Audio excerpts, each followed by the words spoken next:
Bonsoir à tout le monde.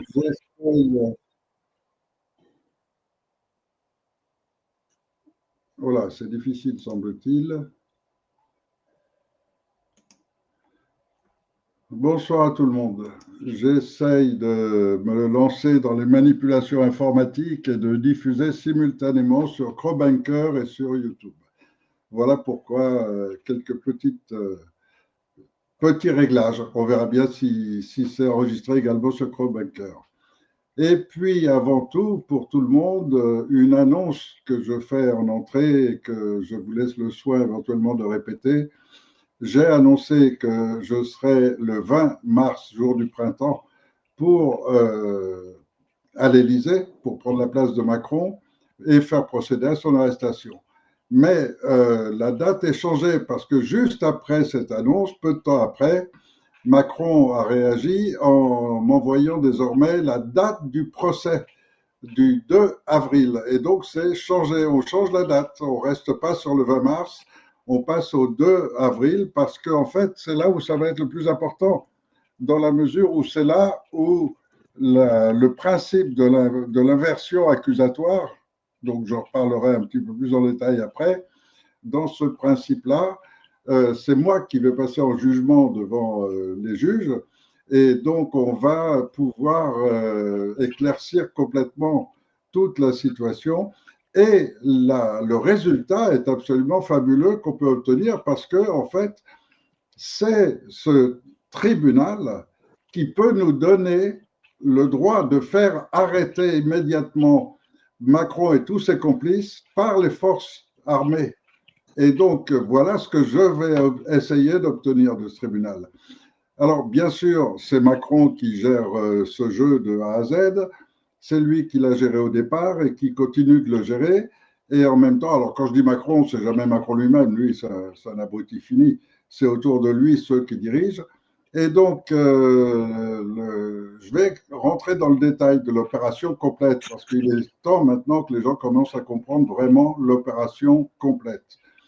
Et ce résultat qu'on va essayer d'obtenir, ça va être très difficile. C'est pour ça qu'il va falloir nous offrir un appui le plus grand que possible, avec le plus grand nombre de gens possible, et donc invitez vos amis et relations et sur les réseaux sociaux.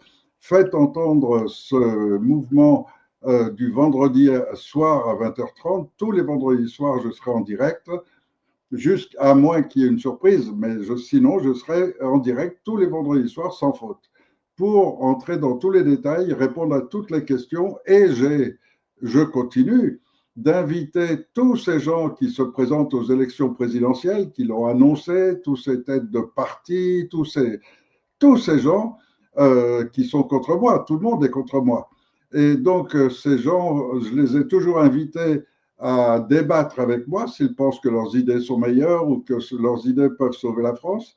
Je les ai invités et jamais ils répondent. Ils préfèrent se cacher et faire leur petite vidéo dans leur coin.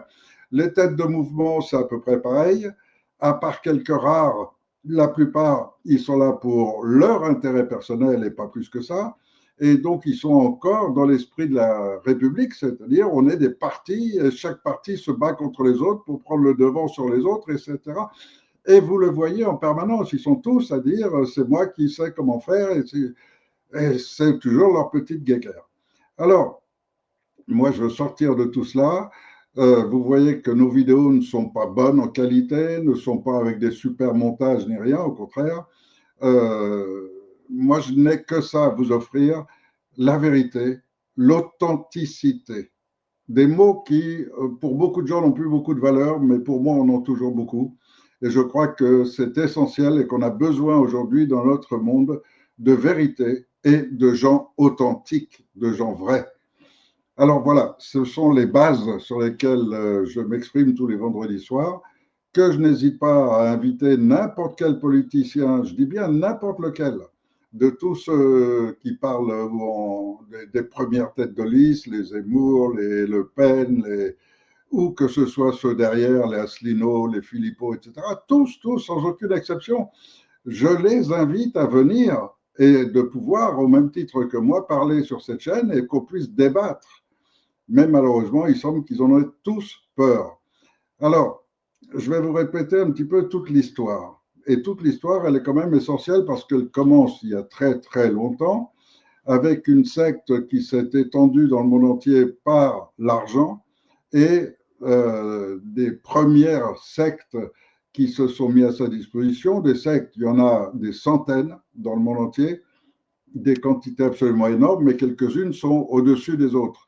Et celles du monde occidental sont particulièrement pernicieuses puisque ce sont elles qui sont arrivées au début du XXe siècle à émettre ce plan qu'on appelle le plan Koudnov-Kalergi qui, disons, a un petit peu les prémices de la mise en place d'une extinction des humains en trop.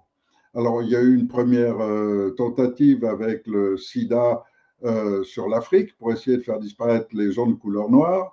Ensuite, il y a eu d'autres opérations qui ont été tentées.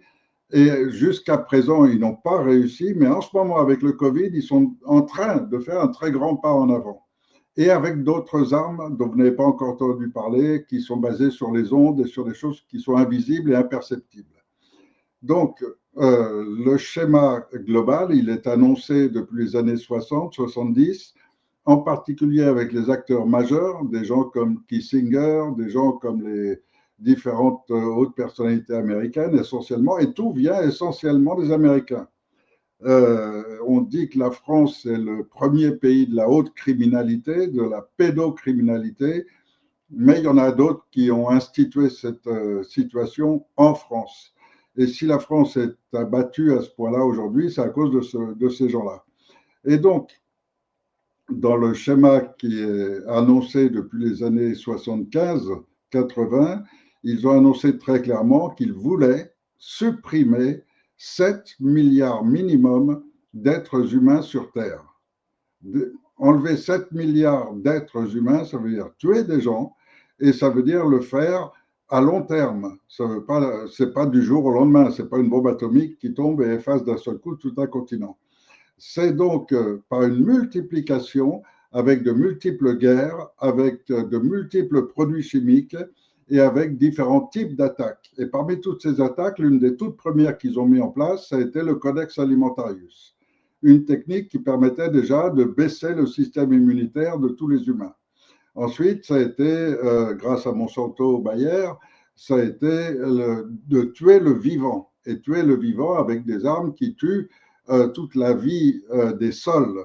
Et tuer la vie des sols, c'est déjà commencer à entrer dans le schéma de destruction générale. Et donc, cette tuerie à travers les chemtrails, à travers les produits chimiques des sols, etc., continue dans ce sens-là. Et vous avez des gens comme moi qui, dans les années 90, lorsque j'avais pris connaissance de l'ensemble du plan, je n'y apportais pas tant d'attention parce que j'étais encore à cette époque de me dire ça demande un déclenchement, ça demande quelque chose pour qu'ils lancent leur machine. Tant que ce n'est pas lancé, on peut manger tranquillement et vivre tranquillement. Mais quand ils ont lancé la machine, c'est donc le 11-9, quand ils ont déclenché cet abattage des 2 tours magistrales, parce que je pense maintenant que tout le monde est bien au courant que ces 2 tours ont enrichi le propriétaire, ont enrichi tout le monde, ont protégé tous ceux qui étaient dedans et qui étaient importants. Mais ça a tué beaucoup de gens et c'était bien le coup d'envoi qui a justifié ensuite l'Irak, l'Afghanistan. Mais ça, ce n'était qu'un point de départ. Et donc, comme on était informé avant de l'ensemble du plan, on savait tout ce qui allait suivre. Ce qui fait que dès 2001, quand ils ont lancé ça, on savait déjà qu'on allait subir une première attaque chimique qui s'est faite par la grippe H1N1, où on vous parlait de grippe aviaire, on vous parlait que les oiseaux transmettaient les virus à tout ce qui vit sur Terre, tout le monde était en danger, tous les animaux, toutes les fermes, tous les gens, et ils ont essayé une première fois. Mais ça a complètement échoué parce qu'une femme allemande, une journaliste qui était bien sur le sujet, bien informée déjà, avait réussi très rapidement à découvrir le poteau rose et à l'afficher sur les réseaux sociaux. Et grâce aux réseaux sociaux, le plan s'est complètement écroulé et il a fallu qu'il modifie les statuts de l'OMS pour que l'OMS puisse lancer une autre opération, et une opération encore plus forte. Et l'opération encore plus forte, c'est donc l'opération Covid, qui consistait à générer tout un climat de peur pendant une année et demie, mais déjà avant, on avait commencé avec je ne sais combien de complices qui venaient à la télévision pour dire on imagine qu'on pourrait subir une super épidémie, etc. Il faut s'y préparer, etc. Et donc tout ça, ça conditionne les gens à croire, oui, donc ce serait normal et que ça pourrait arriver. Et puis en début des 2019, quand ils commencent à en parler, ça a pris tout de suite grâce au nouveau statut de l'OMS, qui entre-temps en plus était passé sous main privée. Et donc, tout ce schéma dont on est conscient nous amène à chercher des solutions. Ces solutions, on les a trouvées et il reste maintenant à les appliquer. Mais en me présentant moi en France, puisqu'à ce moment-là je ne résidais pas en France, je résidais en Espagne, en me présentant en France, j'ai représenté tout de suite un danger énorme pour ces gens-là parce qu'ils se sont rendus compte que j'avais toutes les informations. Et donc, et comme ils ont la possibilité de surveiller, de contrôler les gens, ils ont développé les techniques d'analyse des téléphones, etc., pour situer les gens, pour les contrôler, pour essayer de savoir tout ce qu'ils font, ils n'ont pas eu beaucoup de mal à me trouver. Et de là commencent les poursuites. Mais quand on est arrivé à la période Covid, et lorsque en 2019, 2018, 2019, je prévenais les gens déjà, attention, c'est une fausse épidémie qui n'a que pour but de vous stériliser. Et donc là, les gens ont commencé à prendre conscience. Et si je passe en jugement tout prochainement, je vais vous raconter cette histoire, elle est fabuleuse. Parce qu'en 2020, je fais la réunion du congrès de Girona. Non, qui était en 2019, pardon. Je fais la réunion du congrès de Girona. On met au point un texte pour prévenir toute la population. Et ce texte, je le publie avec l'aide de nombreux juristes. Je le publie sur le site web. Plein de gens, bien sûr, le reprennent parce qu'on avait environ 50 000 abonnés sur YouTube, donc il suffisait que j'en fasse l'annonce. Et plein de gens prenaient ce texte sur YouTube, l'imprimaient et sous enveloppe l'envoyaient parce qu'ils étaient victimes eux-mêmes. Quand ils voyaient leurs enfants maltraités par les écoles, quand ils voyaient qu'on les obligeait à porter des masques qui n'avaient aucun sens, tout ce qu'ils ont subi les ont incités à réagir en envoyant, en imprimant cette lettre qui était disponible, et je l'avais fait exprès, je l'avais rendue disponible sur le site web pour que tout le monde puisse l'imprimer et l'envoyer. Et cette lettre, elle a un titre qui est magnifique, c'est Sommation, rappel de la loi, car nous sommes français et nous avons une loi française. Et donc je voulais que tout le monde prenne bien conscience que toutes ces demandes, toutes ces obligations ridicules, faites-vous une attestation pour avoir le droit de sortir de chez vous, enfin toutes ces conneries, y compris les PV que les flics vous mettaient à 100 ou plus de 100 euros parce que vous sortez sans masque, tout ça est totalement illégal. Et donc en mettant à disposition des gens, on a eu plus de 30 000, c'est pas rien, 30 000 des hauts fonctionnaires de France qui ont reçu cette lettre et qui ont, alors un certain nombre d'entre eux l'ont admis et se sont rendus compte, se sont ouverts les yeux, ont été chercher plus d'informations. Et donc ceux-là ont fait comme tous ces médecins de l'armée, par exemple, qui ont protégé les soldats en leur inoculant de l'eau à la place du vaccin. On fait comme beaucoup de médecins dans la médecine officielle, qui aussi ont mis de l'eau, autre chose. Donc, tous ceux qui ont pris conscience l'ont fait. Mais par contre, comme pour manipuler une population, il faut passer par le haut, par les responsables des institutions, le gouvernement français avait placé Macron à cet effet et Macron s'était empressé de mettre à la tête de toutes les institutions uniquement les hauts gradés de la franc-maçonnerie.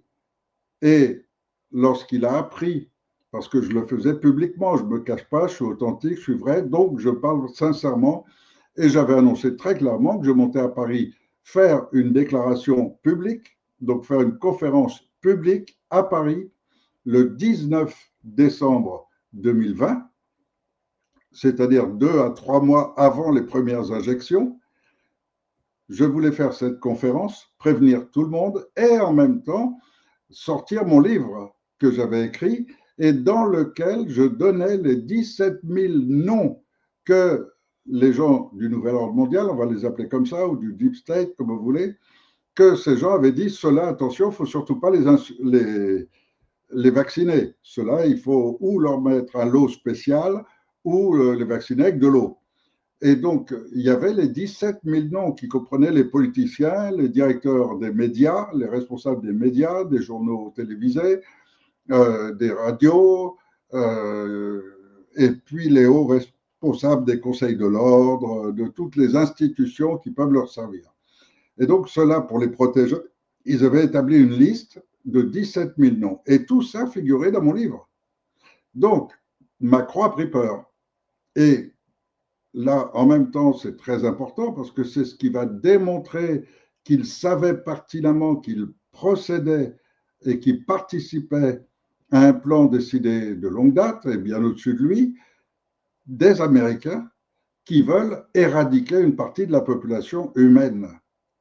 Et ce plan était bien programmé au point que Macron, lorsqu'il a appris que j'allais faire cette conférence, a déclenché un véritable pataquès, alors que je ne suis pas une vedette, je ne suis pas un personnage important, je ne suis jamais entré dans la politique, et pourtant il déclenche un véritable noyau dur contre moi, d'abord de la DGSI, donc la police politique spéciale qui est à son service, avec toutes les polices de France, et en plus avec toute la franc-maçonnerie. Et tous avaient ma photo, mon image, les codes de mon téléphone et tout, pour arriver à me localiser, pour qu'ils puissent m'arrêter. Et ils m'arrêtent 2 jours avant cette conférence, quand j'arrive à Paris. Ils m'arrêtent dans des conditions invraisemblables, telles qu'on peut le faire dans n'importe quelle dictature. 25 mecs super armés, etc., qui tombent sur un bonhomme de 70 ans qui est tout seul dans sa voiture. Donc, il ne voulait pas me laisser la moindre chance. Et donc là, il me fait passer comme un criminel parce qu'il trouve dans le coffre de ma voiture, et je dis bien dans le coffre de ma voiture, dans le fond d'une valise, il trouve un pistolet d'alarme. Et pour ce pistolet d'alarme, donc, attention, il est armé, etc. Et il m'emmène devant un soi-disant procureur, devant un soi-disant juge, pour me garder 5 jours en garde à vue. Et ils me font faire 5 jours de garde à vue. Donc, ils sont sûrs que le samedi, je ne peux pas être à Paris pour faire cette conférence. Ils me gardent le dimanche aussi, pour me faire passer devant un juge qui, lui, a reçu des ordres pour m'incarcérer, pour m'emprisonner.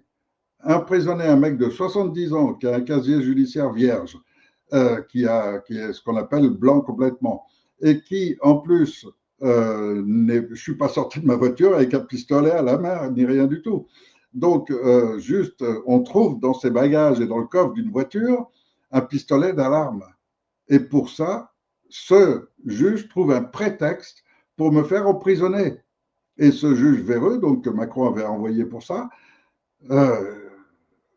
il trouve comme prétexte qu'il faut vérifier si ma licence officielle de dépôt de port d'armes, car en plus je suis titulaire d'une licence qui m'autorise à porter des armes,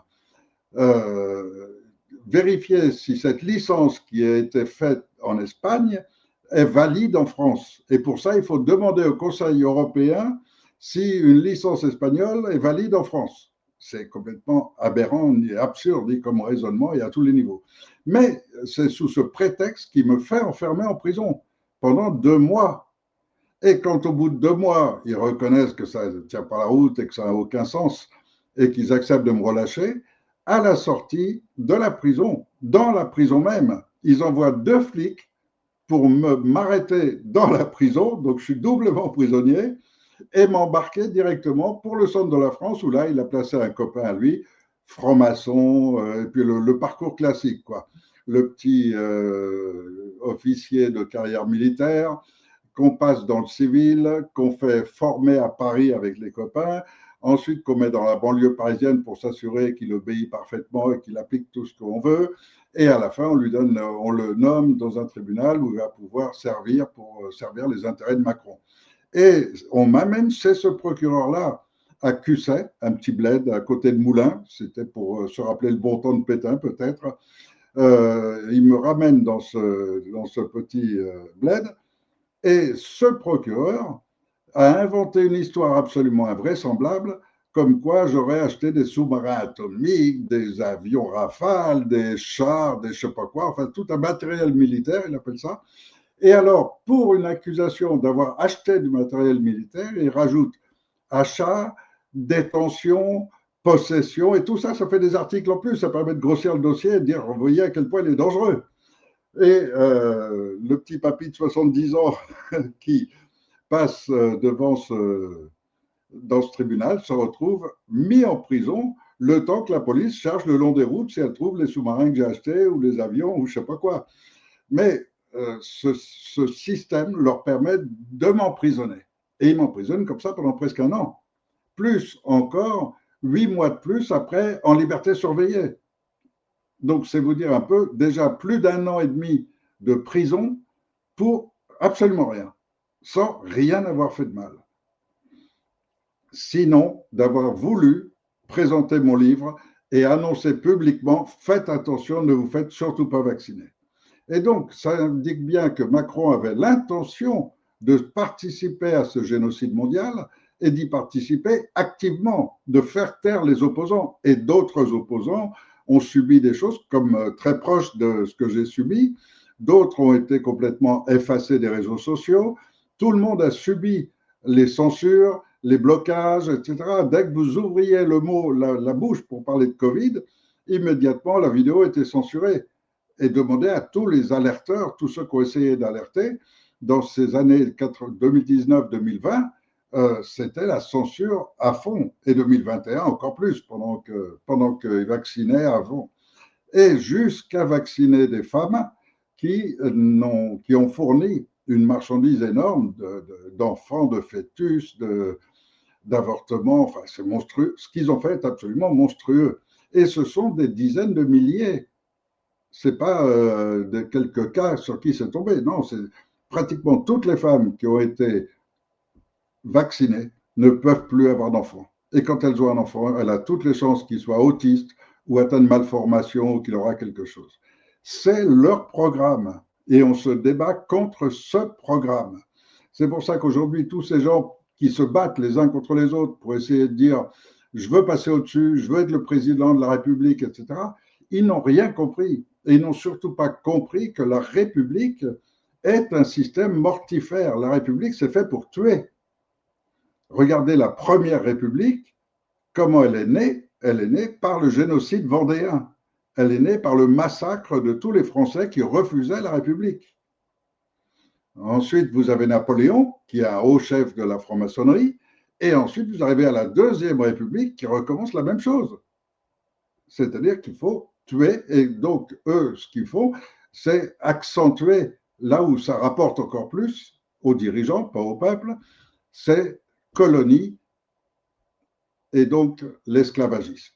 Et donc, ils rétablissent ces gens qui présentent une république en disant la république c'est bien pour le peuple, c'est la démocratie, tout le tralala, vous passent la république en même temps qu'ils restaurent le droit à l'esclavage. Vous avez le droit d'avoir des esclaves et d'être républicain. C'est-à-dire que vous avez en tête de votre document le document de la Déclaration des droits de l'homme qui annonce que tous les hommes sont libres et égaux. C'est une aberration complète. Ils prennent les gens, les cons, les Français pour des cons. Et ils le font depuis longtemps pour essayer à tout prix d'imposer leur République contre la Déclaration des droits de l'homme. Et Macron est un champion dans ce domaine. Ça a commencé bien sûr avec Sarkozy, qui a commencé déjà par faire retirer tous les panneaux, car auparavant, et je l'ai vécu toute ma jeunesse, les panneaux affichant aux gens leurs droits, c'est-à-dire cette déclaration des droits de l'homme et du citoyen, étaient affichés dans tous les commissariats, dans toutes les gendarmeries, dans toutes les mairies, dans toutes les écoles, dans tous les bureaux de poste. C'est vous dire que personne ne pouvait y échapper et donc tout le monde connaissait ses droits. Et grâce à ces droits que le peuple français avait adoptés en 1789 et qui, eux, marquent le début de l'existence de la France, grâce à ces droits, vous avez des Russes, des Polonais, des Italiens, des Espagnols, des Portugais, Tunisiens, des Algériens, et du monde entier, on savait que la France est le pays des libertés et du juste droit, parce qu'on y croyait à ces droits de l'homme. Et comme tout le monde y a cru, parce que la République s'en est servie pour elle-même, même si elle faisait le contraire à côté de ses lois, euh, elle essayait toujours de présenter qu'elle défend les droits de l'homme, que c'est le pays des droits de l'homme. Et donc, ça a attiré du monde qui souvent a été victime des dirigeants français. Et c'est juste dans tous les domaines. Or, ce système de république qui est le pire système qui ait jamais existé dans la gestion des sociétés humaines, il n'y a jamais eu pire que la République. Vous remontez à la Grèce, vous remontez à Rome, vous remontez, c'est toujours la République qui a fonctionné sur la corruption et le mensonge. Alors vous additionnez mensonge et corruption et vous avez une République. Et donc c'est ce qu'ils ont fait et c'est ce qu'aujourd'hui ils essayent de faire. Et donc là, lorsqu'ils essayent de me juger, dites-vous bien que c'est le système judiciaire français est un système maçonnique. Toute la justice est contrôlée par la franc-maçonnerie. Donc, ce qui les embête, c'est quand ils reconnaissent que quelqu'un a été emprisonné à tort, parce qu'après, ils sont obligés de payer des dédommagements. Et donc, ça, ils ne veulent pas. Alors, ils trouvent toujours quelque chose. Donc, pour moi, non seulement ils reconnaissent qu'effectivement, ils ont menti, inventé cette histoire que j'avais acheté des armes militaires, etc., ça, ils le reconnaissent. Mais ils gardent quand même cette déclaration qui est fabuleuse. Ils gardent une déclaration qui est un rappel à la loi pour dire que j'aurais pas dû envoyer ces lettres et le rendre public. Et donc, je suis accusé d'avoir influencé les armées françaises, d'avoir influencé les personnalités élues, les députés, les sénateurs, etc. Ben oui, je les influence. Oui, c'est mal de leur rappeler que la loi, c'est les lois françaises. C'est si mal que ça, que je mérite d'être jugé pour ça. Donc, on continue ce combat parce que ce combat ne s'arrêtera que lorsqu'on aura gagné. Il ne s'arrêtera pas avant. Et donc, je continue d'essayer d'éveiller les gens, d'affronter ce crétinisme latent, permanent, qu'il faut affronter parce que beaucoup de gens croient encore dans leur république. Il y en a plein qui iraient même voter pour gauche, droite, sans même savoir ce que ça veut dire, pour des gamins comme Bardella, Attal et tout ça. Ils iraient même voter pour des gens comme ça. Ils ont eu un Macron, ils voudraient pire, parce qu'ils n'ont rien compris. Et donc, éveiller ces gens-là, c'est une tâche monumentale, mais il faut le faire. Il faut qu'on arrive à éveiller ces gens-là, et surtout, il ne faut pas leur laisser le choix. Il faut absolument instaurer un nouveau système. Et instaurer un nouveau système, ça ne sert à rien. Quand vous avez une voiture qui ne marche pas, changez le conducteur, elle ne marchera pas mieux. C'est une absurdité de croire qu'en changeant à chaque fois de conducteur, la voiture va se mettre à foncer. Si elle ne marche pas, elle ne marche pas. Si le moteur est naze, il est naze. Et donc, un système qui est naze, il faut absolument le remplacer. Et moi, je me suis concentré sur un seul schéma. Je ne propose pas un autre système pour le remplacer.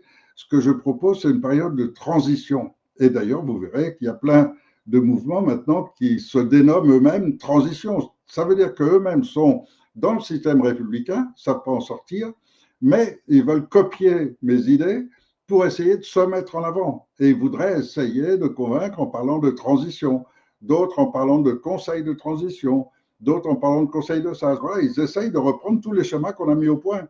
Mais nous, ces schémas, on les a mis au point depuis 20 ans. Ce n'est pas hier.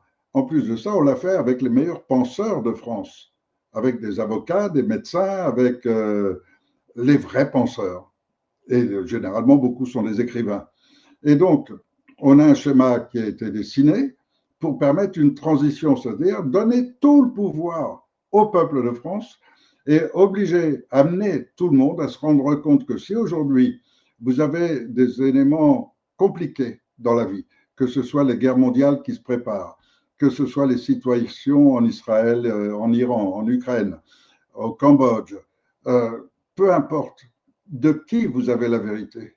Est-ce que c'est de vos politiciens? Non. Ce qui se passe à Davos, est-ce que vous avez la vérité par vos politiciens? Jamais. Par les partis politiques. Rien. Uniquement quand c'est leur intérêt. Ils se critiquent les uns les autres pour essayer l'un de prendre la place de l'autre. Mais par contre, par qui vous avez les vraies informations? Par les journalistes indépendants et par nous tous qui répercutons quand on trouve des articles qui sont justifiés, qu'on vérifie, etc. On les répercute, on les complète, on les analyse. Et quand c'est du travail bien fait et que c'est juste et que les gens le voient, ils le répercutent à leur tour. Et c'est comme ça qu'on a des vidéos qui font le tour de la planète parce que on a déterminé une réalité, du vrai, de l'authentique, et on le transmet. Et quand les gens découvrent cela, aujourd'hui, vous avez plein de gens qui se sont fait vacciner, qui regrettent bien de s'être fait vacciner, qui auraient bien voulu y échapper. Vous avez plein de gamins qui meurent en ce moment ou qui ont des cancers et qui se disent mais pourquoi j'ai accepté. Vous avez plein de parents qui se disent regardez en ce moment sur Internet, à n'importe quel moment vous ouvrez Internet et vous avez des gens qui portent plainte pour les vaccins qu'on a obligé leurs femmes à subir et qui a fait que leur femme elle est maintenant au cimetière, pour les enfants, pour toutes les femmes qui ont avorté bizarrement, pour tous ces enfants anormaux et pour ce dévoiement de la nature humaine. Et ça, c'est excessivement grave et on ne s'en rend pas encore compte beaucoup. Parce que les analyses médicales ne vous apparaissent jamais, sauf si quelques statisticiens, quelques chercheurs personnels vont se mettre à aller fouiller de ce côté-là et vont vous dire, attention, l'autisme, il y en avait environ 6 cas, 6 à 10 cas, mettons, sur 50 000. Maintenant, c'est plus 6 ou 10 cas. Maintenant, c'est 20 000 sur 50 000. Alors là, on commence à se dire, tiens, mais grâce, encore une fois, pas aux politiciens, pas aux journaux officiels, grâce au peuple. Et donc, c'est ce peuple qui est tout à fait capable de se diriger lui-même. Et c'est la base de mon raisonnement. C'est la base à partir de laquelle j'ai conçu un système qui permettra que ce soit comme ça tout le temps. Et que les politiciens ne nous servent à rien. Bien sûr, ça nous fait plaisir de voir passer un joli yacht sur la mer, et c'est un yacht de 100 mètres de long, magnifique et tout, on trouve ça joli. Quand on voit les Rolls-Royce passer, on se dit c'est joli, mais c'est pas vital pour nous. C'est pas essentiel pour nous d'avoir une petite caste d'hyper privilégiés qu'on présente au monde. Montrer Macron avec ses avions et le luxe de ses avions, c'est pas le but des Français que je sache. Donc, si on veut bien complètement remettre les pieds sur terre, on se rend compte qu'on a une opportunité de changer complètement. Mais en plus, cette opportunité, elle est renforcée parce que le 18 juin, 2015, le 18 juin 2015, j'ai proclamé officiellement que ce CNT était devenu l'autorité légale de France parce que c'est le comité, c'est le ministère public, si vous voulez, mais c'est en même temps le comité des Français qui veulent eux-mêmes participer à choisir leurs lois, leurs règles, etc. C'est ce qui fait que les agriculteurs seraient ceux qui déterminent les règles chimiques, les règles de santé, les règles de l'agriculture, etc. Et n'auraient pas à subir l'influence américaine en permanence, comme en ce moment c'est le cas, parce que je rappelle quand même que tout le montage qui est fait contre les agriculteurs, ça a un but, c'est récupérer toutes les terres pour Vanguard ou BlackRock. La finalité, c'est celle-là. Et ils ont échoué en Ukraine.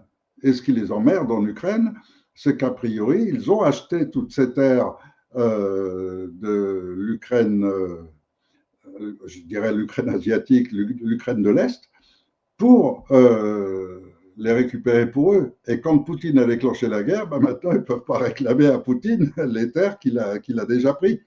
Et donc là, ils sont vraiment embêtés. C'est pour ça qu'ils se servent de l'Europe pour absolument déclencher la guerre contre la Russie, parce qu'ils espèrent récupérer toutes les terres d'Europe pour l'Amérique. Donc le clan mafieux majeur, c'est le clan américain.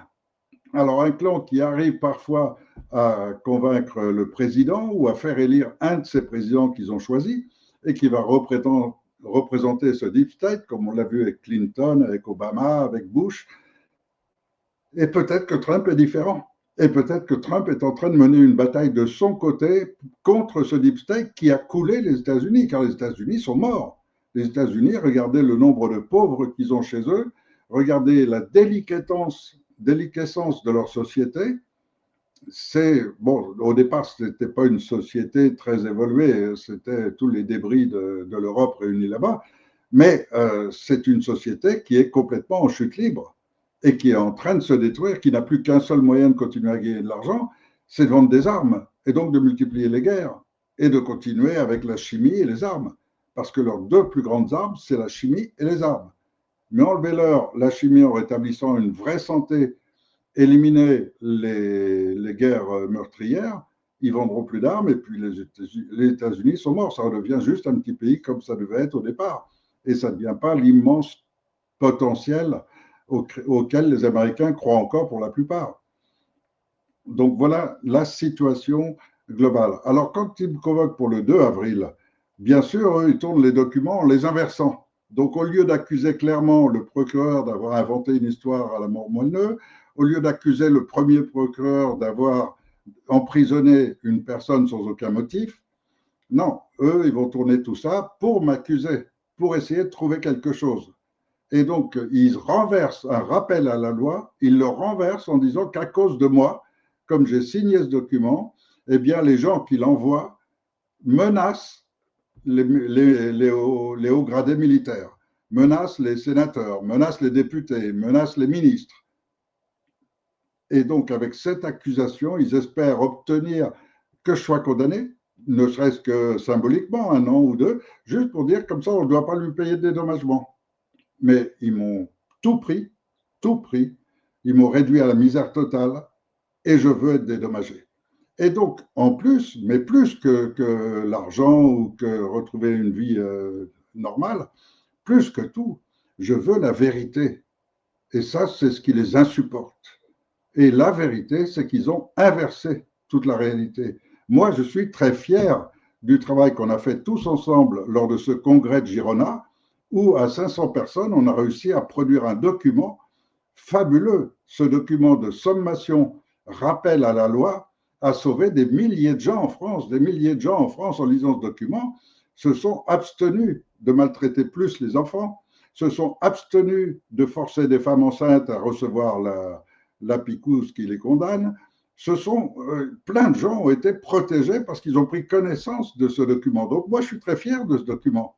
Comme je suis très fier du document, du travail qu'on a fait. On a fait 2 tests pour confirmer le bon fonctionnement de la démosophie. On a fait d'abord le procès de Milan, au cours duquel on s'est déclaré en ministère public et grâce à ce titre, on s'est déclaré initiateur d'un droit des peuples international, de façon à arrêter ces expropriations, arrêter ces massacres, arrêter ces stérilisations forcées. Tout ça, il faut l'arrêter. Et pour l'arrêter, il faut virer les compagnies de pétrole qui essayent de virer les Indiens d'Amazonie, il faut protéger la Papouasie, il faut protéger les Inuits. Vous vous rendez compte le nombre d'ethnies qui dérangent parce qu'ils occupent des territoires. Donc les Inuits, comme ils dérangent, on stérilise les femmes, comme ça, on ne peut plus avoir d'enfants. Et effectivement, ils ont un mal fou à maintenir leur population. Même chose avec les ethnies quechua au Pérou. Même chose, et ils le font partout. Et je ne vous parle pas de l'Afrique, où même les Français ont aidé à stériliser les femmes. C'est absolument monstrueux. Et sortir de cette monstruosité générale exige que nous soyons humains. Et être humain, vous avez les penseurs des 16e, 17e et 18e siècles, ont tous, les uns après les autres, participé à finir par élaborer cette déclaration des droits de l'homme et du citoyen qui est profondément humaniste.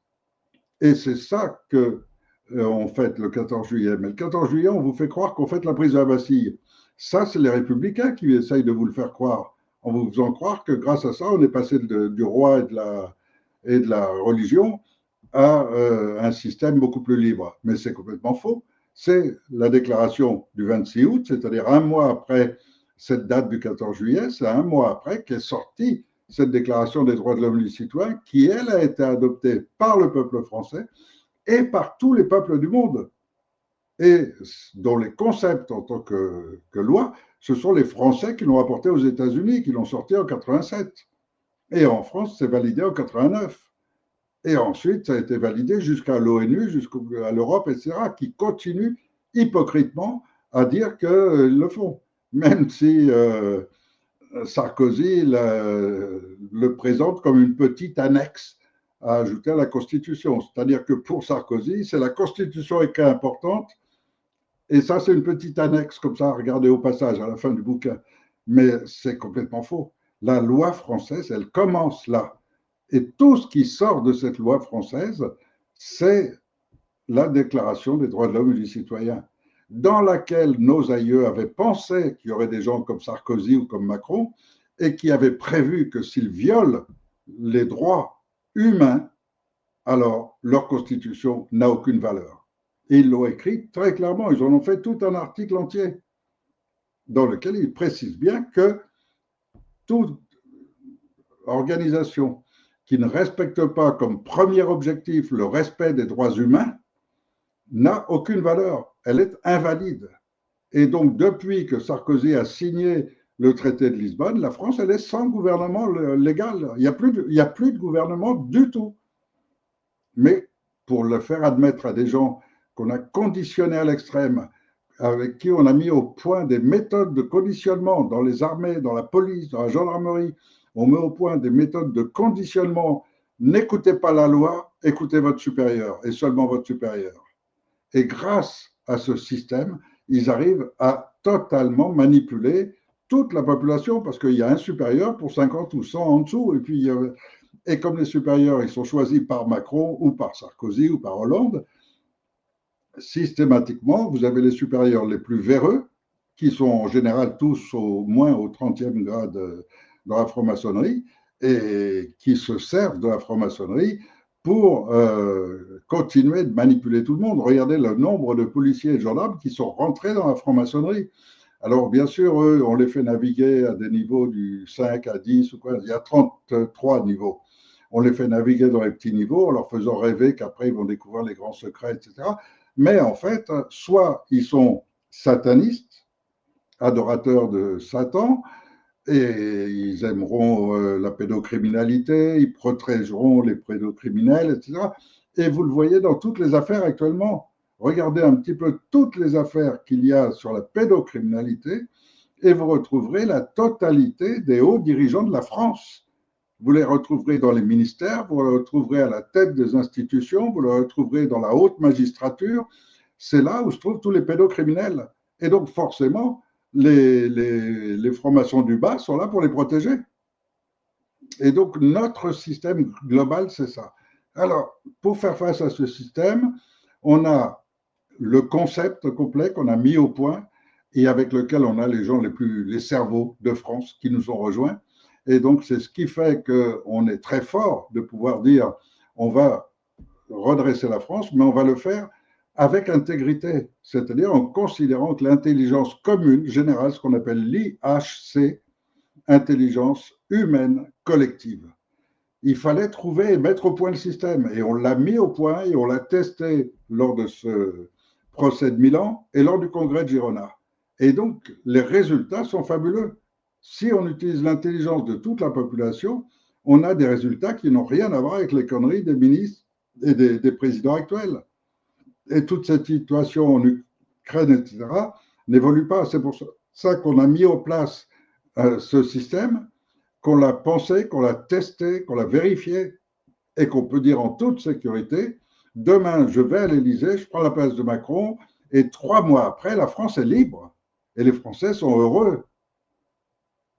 Déjà parce qu'eux-mêmes participent à décider de comment on va faire. Eux-mêmes vont participer à tout. Mais à la base, il y a des gens complètement sains, complètement incorruptibles, et ça c'est essentiel dans notre société. Il n'y a plus aucune possibilité de corruption, et il y a aussi l'arrestation de tous les criminels. Et de tous les criminels, ça veut dire tous ceux qui pillent l'État, et ils sont drôlement nombreux, tous ceux qui participent au trafic d'enfants, et là encore, ils sont extrêmement nombreux, commençons déjà par les institutions comme l'ASE, tous ces gens qui prétendent défendre l'enfance et qui en fait sont les pédocriminels qui veulent des enfants à disposition, ils ont accumulé le pire de la société humaine et le pire du genre humain, et ils voudraient que ce pire du genre humain dirige le monde et qu'on soit tous leurs esclaves. Et donc, moi, j'ai fait tout ce qu'il fallait et tout récemment, avec une toute petite équipe pourtant, avec cette toute petite équipe, on a rédigé une nouvelle déclaration des droits de l'homme qui va être mise en ligne, je pense, la semaine prochaine et qui affirme tout l'ensemble, tout ce que je suis en train de vous dire là, tout est affirmé en une lettre courte, qui fait 2 pages environ, et sur ces 2 pages, vous avez toute la déclaration et ce qui représente la loi française. Ça permettra de le rappeler à tous ceux qui n'ont pas lu cette déclaration des droits de l'homme. Ça permettra d'entrer en vigueur avec une loi, une nouvelle loi. Et cette nouvelle loi, elle est valide parce que tous les Français vont pouvoir la voir sur les sites web, vont pouvoir se la transmettre de l'un à l'autre, et tous ceux qui l'approuvent vont pouvoir la signer. Et donc, on va avoir un document extrêmement puissant qui sera la loi de la France. Et cette loi de la France, en plus, elle est basée sur les droits humains, c'est-à-dire, en fait, c'est l'humanité contre la République. C'est l'humain contre la machine étatique. Et je crois que tous les Français qui ont quelque chose dans la tête vont tous la signer, comme quoi ils approuvent ce schéma.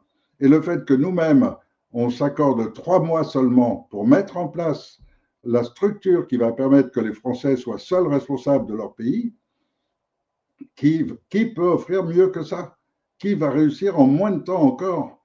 Personne ne peut le faire. Quand vous voyez tous les politiciens, tous ceux qui vous parlent de transition, de remplacement, de ci, ils vous parlent de faire une transition qui va durer des années. Parce qu'ils veulent rester au pouvoir et en fait se gaver, se remplir les poches avant de partir. Mais c'est la mentalité actuelle. Il faut en sortir. Donc voilà, j'ai essayé de vous définir un peu tout cela. On a fait ce travail de rédiger une déclaration des droits de l'homme et du citoyen de 2026 qui va être la base des nouvelles lois de France. On va, et c'est prévu également, bien sûr, annuler toutes les lois coercitives et liberticides qui sont émises depuis 2008, c'est-à-dire depuis ce traité de Lisbonne pour le moins, avant de revoir encore avant les arnaques qu'il y a eu avec Schengen, avec les différents, depuis le traité de Rome. Donc, tout cela sera à la disposition des juristes, des avocats. Il y a plein d'avocats intègres. C'est d'ailleurs un groupe d'avocats assez important qui va participer à cette opération du 2 avril. Le 2 avril, je vais être au tribunal. Je vais d'abord exposer à tous les avocats dans quel sens je veux que cette défense s'organise pour qu'elle légitime ce CNT, qui est déjà reconnu en droit international auprès de l'ONU et qui est donc reconnu internationalement par tous les pays du monde.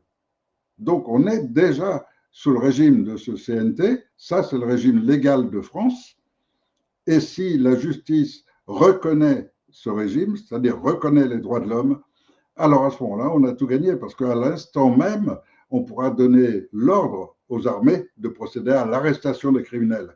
Et il y en a des milliards à récupérer qu'on nous vole. Croyez-moi, c'est des milliards.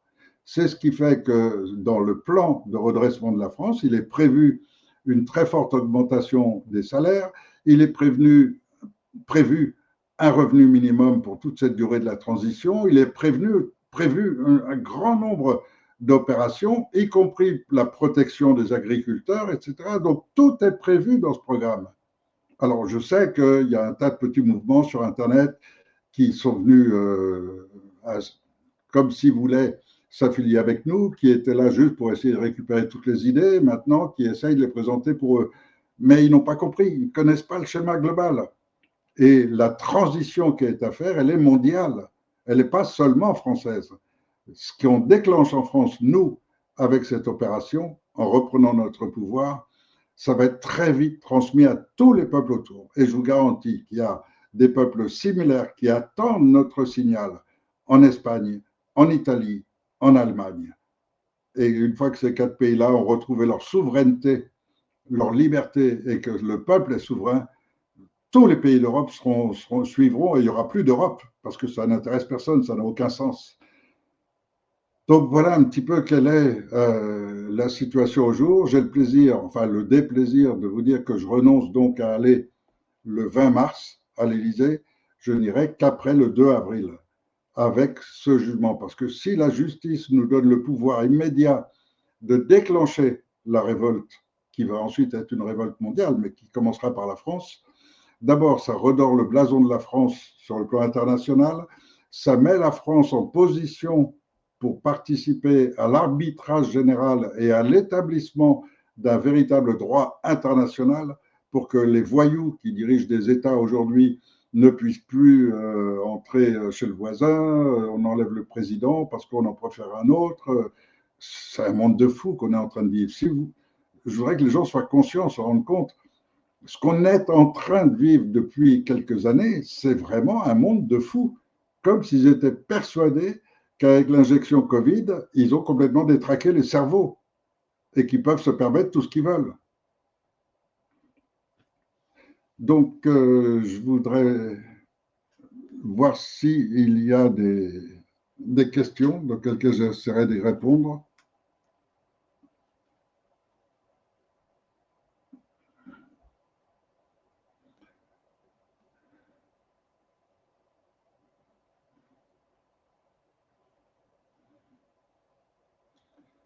Alors, quelqu'un me parle ici de Tal Chaleur. Le docteur Tal Chaleur, vous pouvez voir les vidéos que j'ai fait avec lui. C'est quelqu'un de vrai, d'authentique. C'est quelqu'un de très bien. Mais malheureusement, il est décédé. On peut dire la même chose du général de Laward, qui lui aussi était avec moi.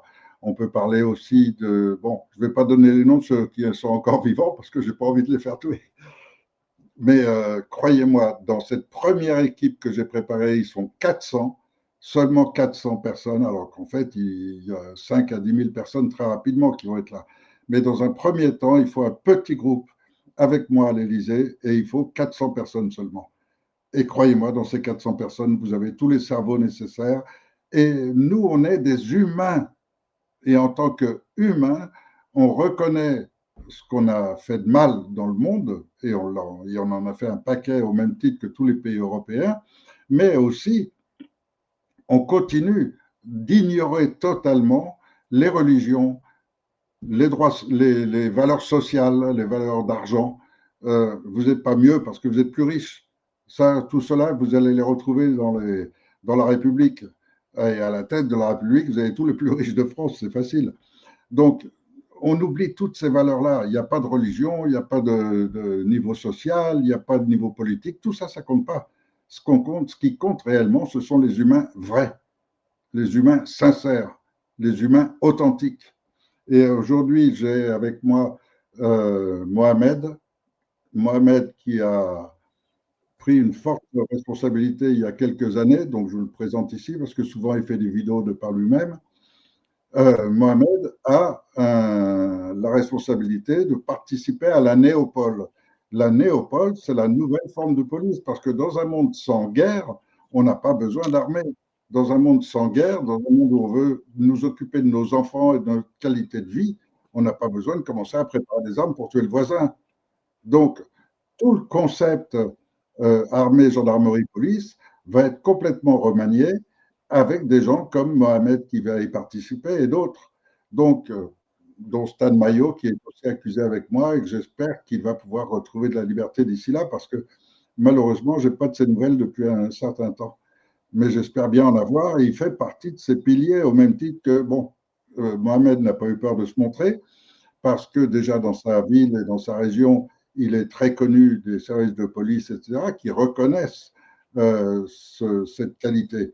Mais vous avez malheureusement beaucoup de régions en France et ce n'est pas partout pareil. Donc, je ne veux pas mettre en avant d'autres gens qui risqueraient d'être assassinés.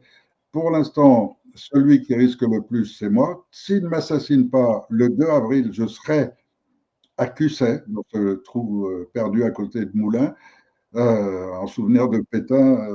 Et puis, bon, bah, en dehors de ce procureur qui est complètement véreux, qui est juste un petit outil de Macron qui peut inventer des histoires pareilles pour mettre les gens en prison, il est bien connu d'ailleurs pour ça. En dehors de ce procureur, il faut aussi trouver des juges véreux. Parce qu'un juge intègre, imaginez 2 secondes la situation. Il y a des gens qui me regardent là que je ne connais pas. Je vais prendre un nom au hasard. Eric, je ne connais pas, qui me demande est-ce que tous les francs-max seront jugés. Alors justement, j'en profite pour lui répondre. Donc, Eric, si on vous accusait, vous aussi, d'un truc invraisemblable, comme moi, comme ils ont fait avec moi, est-ce que vous pensez que c'est normal qu'une justice puisse vous mettre en prison avant toute chose? Est-ce que vous trouvez normal qu'un procureur puisse présenter à un juge d'instruction, soi-disant juge d'instruction, le mec, hein? Enfin, en l'occurrence, c'est une femme dans mon cas. Elle s'appelle Sarah Klebaner. Et puis, il y en a une autre qui s'appelle Magali Chaban, qui se prétend juge d'instruction. Or, l'instruction, c'est s'informer, c'est avoir tous les éléments. Je ne l'ai jamais vu. J'ai eu 3 juges d'instruction que je n'ai jamais rencontrés, que je ne connais pas, mais qui prétendent m'avoir défendu et avoir cherché les éléments à charge et à décharge. Mais en plus, vous avez un procureur qui arrive en disant il a acheté du matériel de guerre, du matériel militaire. C'est quand même une accusation hyper grave. Et le juge ne demande même pas, ah bon, il a acheté du matériel, mais vous avez un compte en banque, d'où il a pris l'argent, vous savez d'où vient l'argent, vous avez un bon de commande, vous avez quelque chose, non, il n'y a rien. Rien de rien. Parce que ça n'existe pas, c'est sorti de son cerveau, la nuit, il a dû réfléchir, qu'est-ce que je pourrais trouver contre lui? Je vais l'accuser de pédocriminalité. Ça la fout mal, il a des enfants et tout ça, bon, ça risque de ne pas passer. Mais on peut essayer. Ah bah tiens, on pourrait l'accuser de trucs militaires, comme il avait un pistolet d'alarme dans sa voiture, on va lui mettre ça. Mais est-ce que c'est ce genre de justice que vous voulez qui va continuer à arrêter tout cela? Et là, il y en a un qui me dit c'est des juifs. Non, il n'y a pas de juifs, il n'y a pas de musulmans, il n'y a pas de chrétiens, il y a des hommes, des femmes. Arrêtez de penser en catégories, arrêtez de mettre des gens dans des boîtes, dans des étiquettes. Arrêtez, je vous en supplie. Et donc, je réponds à Eric qui disait déjà des termes, je ne sais plus, je ne retrouve plus son. Bon, je ne sais pas comment ça marche. Comment faire défiler ça? Ah, si, ça y est.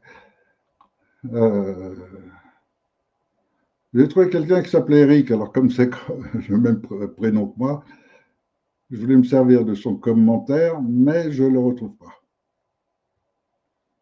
Mais en tous les cas, il y a des gens comme ça qui parlent de, de juifs, de musulmans, de... Non, on vous a raconté des conneries, on vous ment à tous les niveaux. À tous les niveaux. Tiens, il y a quelqu'un qui en sort pas mal là, qui sort que j'aurais été condamné pour viol. Qui est-ce qui sort ça? Alors, ah oui, Eric demandait une chose. Ah oui, c'est j'attends la transition.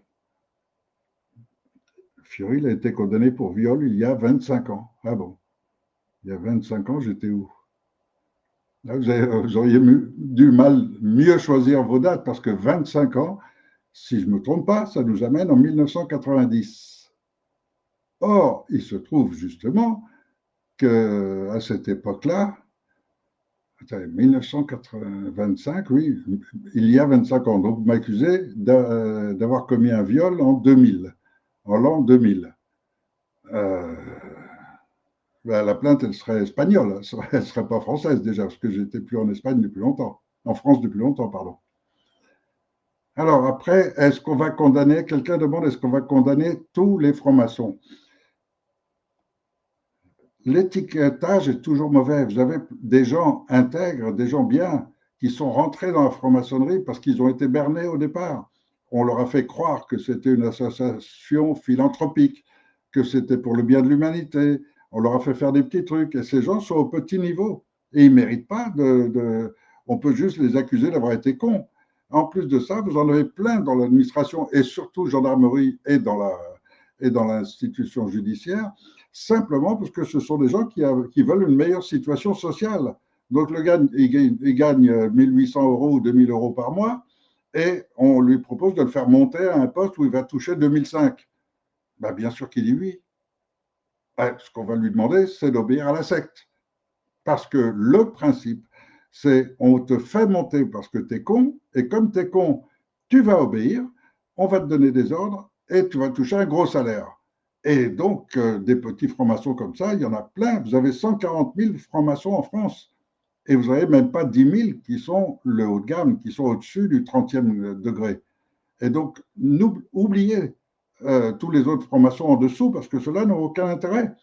Si, le tout petit qui est capable de commettre des crimes, de faire un petit peu comme les Dutroux, de jouer les rôles de Dutroux ou d'autres types comme ça, qui sont capables d'enlever des enfants, de les violer, de les torturer, ça, c'est la petite franc-maçonnerie. Ceux-là sont contrôlés par les grands et ils peuvent le faire uniquement parce qu'ils sont protégés par ceux du dessus. Et donc, ceux-là, on va les faire monter rapidement. Regardez, par exemple, dans le Conseil supérieur de la magistrature, vous avez immédiatement un haut gradé de la franc-maçonnerie qui a viré un procureur qui essayait d'être honnête. Regardez l'affaire Catherine Bouillon. Elle a essayé d'être honnête, de déclarer au peuple français qu'il y a bien des charniers d'enfants.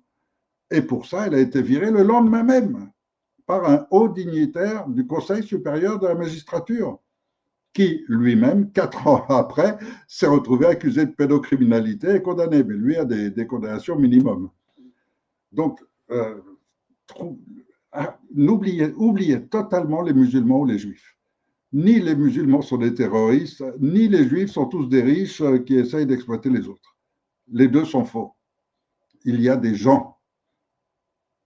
Et parmi ces gens, vous avez des gens bien et vous avez des tordus, des psychopathes, des malades. Et vous avez des sociétés qui les rendent plus ou moins psychopathes.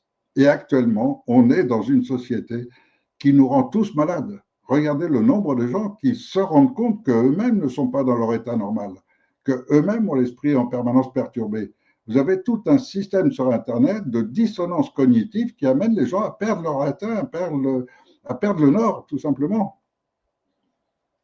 Alors, celui qui dit là, j'attends de la transition, qui raconte que j'aurais été violé ou victime d'un viol, je n'ai pas compris.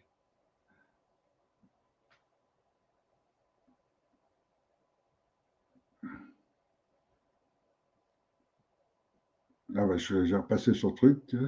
Donc, j'ai été accusé soi-disant de viol en l'an 2000. Alors, bon, pour les gens qui s'inquiètent de l'Union européenne, on n'en a rien à foutre de l'Union européenne, on n'est pas rentré dedans. Comment faut-il le dire aux gens? Vous avez une loi française. Dans cette loi française, le peuple est souverain. Comment un peuple peut-il présenter sa souveraineté? En étant celui qui décide. Donc le référendum sert à ce que ce soit le peuple qui soit souverain. C'est pour ça que les référendums, il devrait y en avoir plein, pour que toutes les grandes lois du pays soient décidées par l'ensemble du peuple. Et donc, le peuple, majoritairement, 55%, et encore probablement plus que ça, mais ils ont encore trafiqué les chiffres, a dit non à entrer dans l'Europe. Donc c'est tout, on n'est pas rentré dedans. Pourquoi voulez-vous qu'on en sorte? On n'a pas à en sortir. On ne sort pas d'une maison à laquelle on n'a jamais rentré. Donc oubliez complètement ça. Alors après,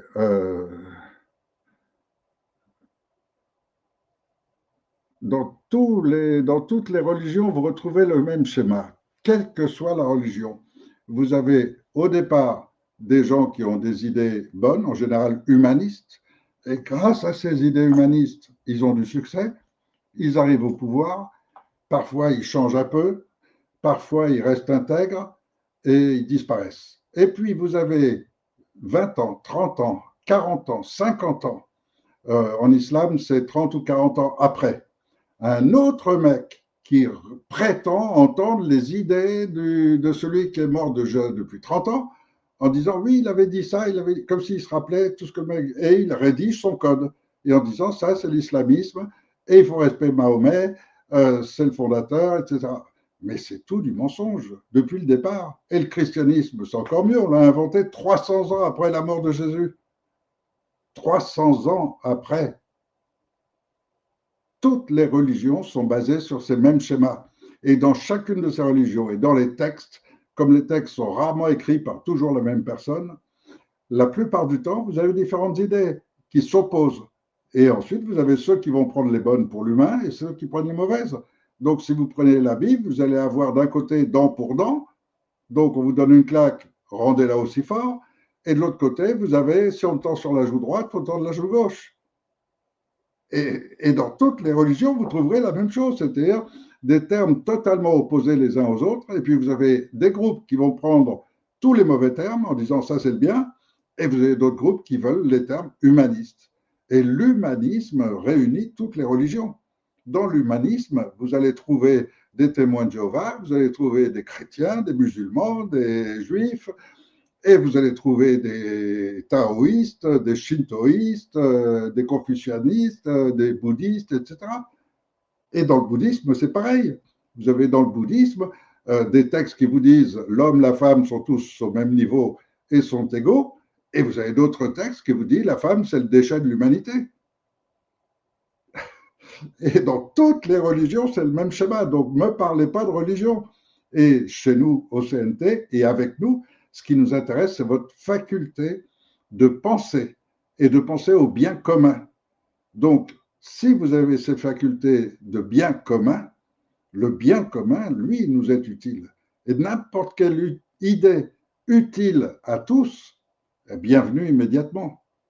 Et c'est des gens comme ça que je sélectionne depuis 20 ans, pour avoir autour de moi que des gens qui pensent comme ça, qui ont cette faculté d'oublier totalement les religions. Regardez-moi, de quelle religion je suis? Eh bien, d'aucune. Moi, je n'en ai aucune. Et pourtant, ça ne m'empêche pas de parler avec des gens très religieux, avec des gens qui ont étudié le Talmud, avec des gens.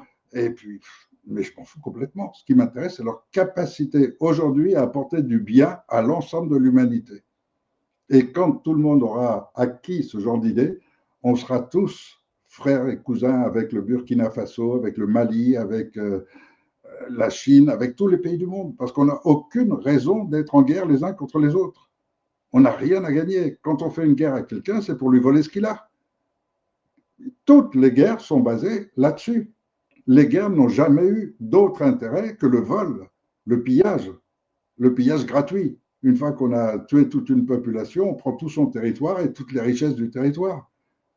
Pourquoi les Américains veulent le Groenland en ce moment? C'est pour l'exploiter. C'est pas tout d'un coup qu'ils adorent le Groenland et qu'il fasse moins 20 degrés.